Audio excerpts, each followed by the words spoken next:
7 days from Election Day, and a local sheriff is under fire again. Tonight, a former inmate claims drugs were widespread at Portsmouth Sheriff Bill Watson's work release center.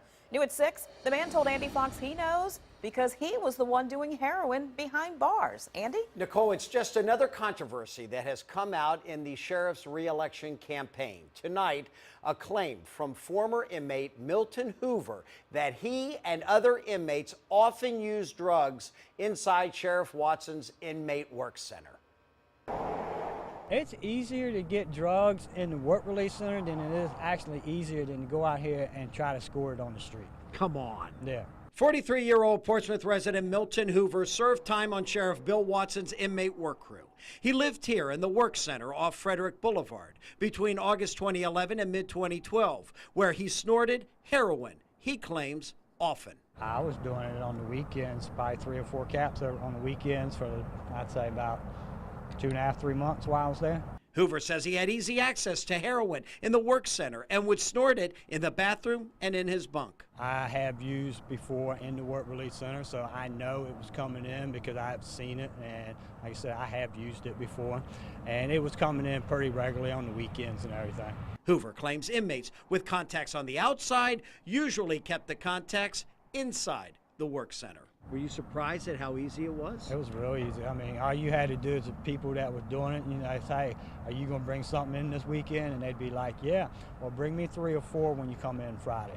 And, you know, and I would get my 3 or 4. Hoover says the heroin was in small caps like this, easy to conceal. Were they being checked to see if they were bringing anything in? They were being searched, but it's a matter of how you hide it and depending on the deputy that was working. I asked Hoover if the deputies knew drugs were coming in. You got some deputies that are real friendly towards the inmates who know the inmates, you know, and they let a lot of things slide, you know.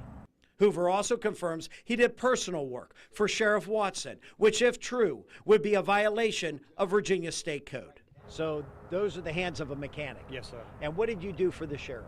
I worked on his 29 Chevrolet that he had in the work release center. His personal car? Personal and car. He had you working on it? And I was working on it. And did he pay you? No, sir, he did not pay me. But it was for him and it was his car? It was for him and his car. And I've also cut his grass with another deputy out at Carrollton at his house that he has in Carrollton. Did you get paid for that? I didn't get paid for cutting the grass either. Now, I asked Hoover, why is he coming forward now? And he told me he thought the truth needed to be told. I called the sheriff, and he called Hoover a liar. I asked him if Hoover did personal work for him, and Sheriff Watson said absolutely not. That's all Sheriff Watson would say, and then he hung up the phone.